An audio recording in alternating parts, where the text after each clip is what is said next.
Okay, bali, ang content ko ngayon ay it's all about radiation tester, about electromagnetic radiation. Yun. Naglalabas po ang ating mga microwave ng electromagnetic radiation with a certain range. May layo siya. So dito, simula dito hanggang doon sa microwave na yun. Ito po yung mga gamit ko, mga laruan ko. Temperature dito. Nalapit ito, naka-Fahrenheit 31 degrees Celsius from my distance, with a distance of noon ay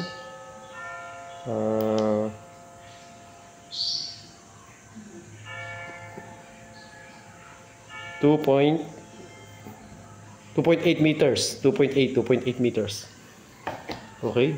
Ngayon, wala pa siyang ma-detect na radiation. Ngayon, once na in-start ko na yan, maglalabas na yan ng radiation. Ito yung ginagamit sa mga ospital kasi matataas ang radiation doon. Tapos, ito naman ay ginagamit din ng sa mga buntis. Kailangan meron sila nito kasi hindi sila pwedeng tumutok sa mga ganito. So, ipakita natin kung yung radiation ay ilalabas ng microwave. Okay, buksan na natin. Ito, start natin. Tingnan natin kung may ilalabas yung radiation.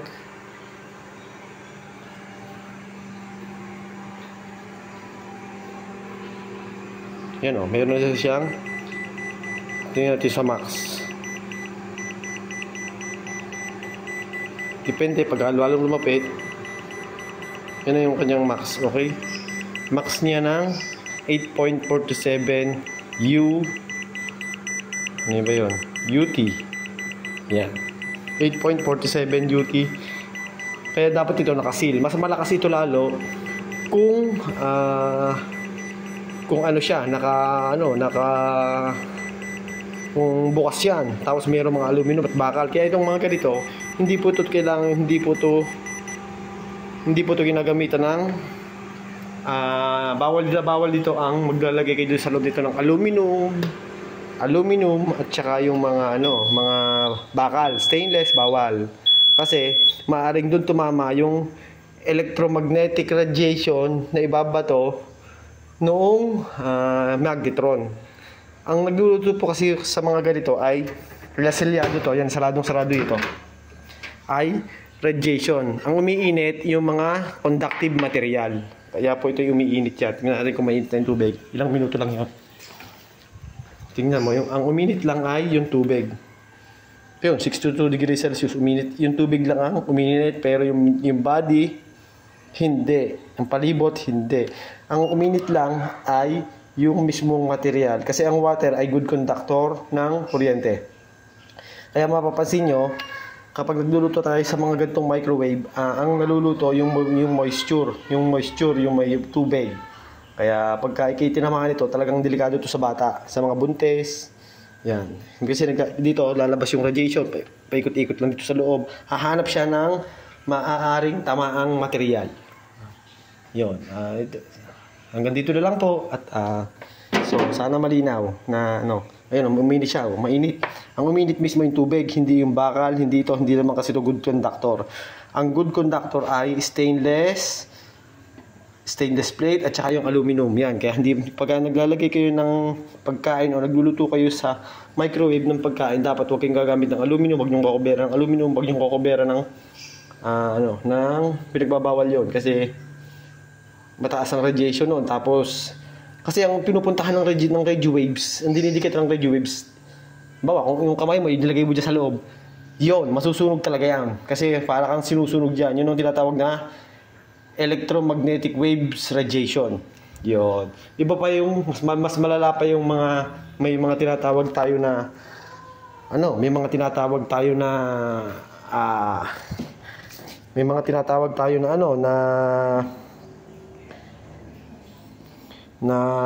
radioactive material.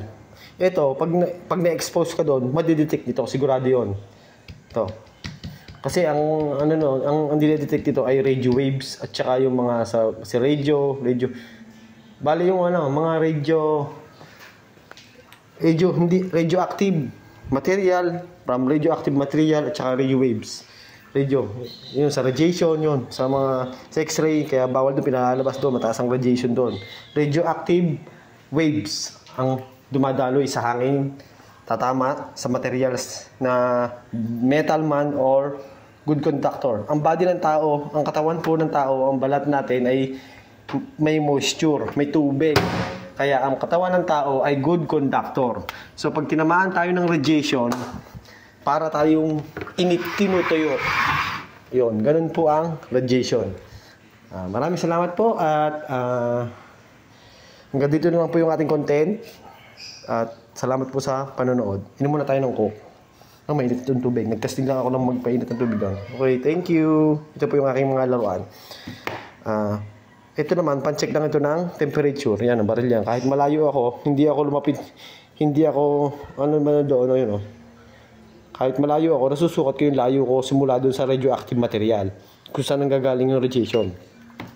Ito naman, pasukat ko ng laser din yan. Pasukat ko ng kung ilang metro. Kung ilang metro yung layo ko mula doon sa radioactive material. At ito naman, ang dumidetect ng radio waves o radioactive waves na yung mga nadelikado sa atin sa mga buntes, yon. Salamat po sa panonood at hanggang dito na lang uli.